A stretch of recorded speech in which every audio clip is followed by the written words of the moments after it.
Some high school students are working to mend the relationship between police and communities of color. News 4's Greg Sergel shows us how the men of Elmont are bridging that gap. Everybody good? A hearing program called the Men of Elmont. We don't want any of this black versus police or black versus white or anything like that. The video lays bare the teens' fears and experiences with police. And I've seen not a single one of them stop and say hello to someone around them or ask someone how was their day. And it provides their roadmap for making things better. What did you want to communicate when you decided to make this video?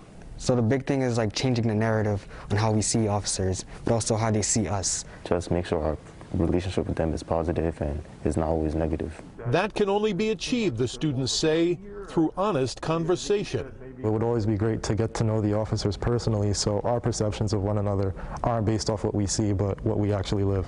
Not to only be the enforcer of justice or something, but to be the kind officer that talks to people. On both ends, we're both sort of stereotyping each other, again, by color and by the badge. So the way we eliminate this, again, is by seeing past the badge, seeing behind the color. No justice, no peace! Last summer's Black Lives Matter protests sparked the idea for this video, and the teens' mentors then offered it to Nassau Police. Police are probably the hardest to change, right? We don't like change. But resistance to change didn't stop Nassau's police commissioner from embracing this video.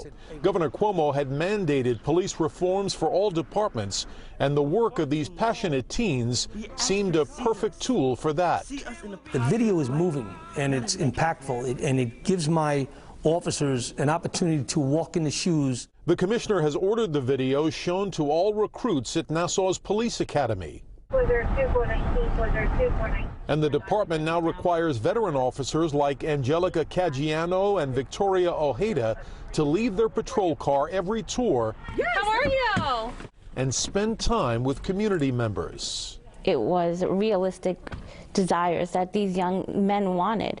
They wanted for their community police to say hello and get to know them. It's important that we talk to them. We go out there, we let them know who we are, we meet them, and it's just going to make our jobs easier. You guys are a great bunch of young men and have done the right thing by all of us. This was a moment these teens might have thought impossible after a summer of disagreement, anger, and violence.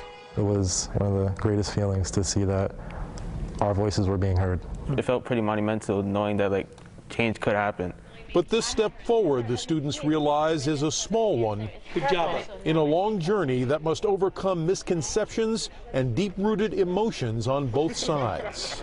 Once you're saying all cops are bad, you're leaving no work, no room for growth. Change is something that does take time, and it won't happen instantly, but I believe that this issue can be resolved. We just want this world to be a better place, honestly. Greg Sergel, News 4 New York.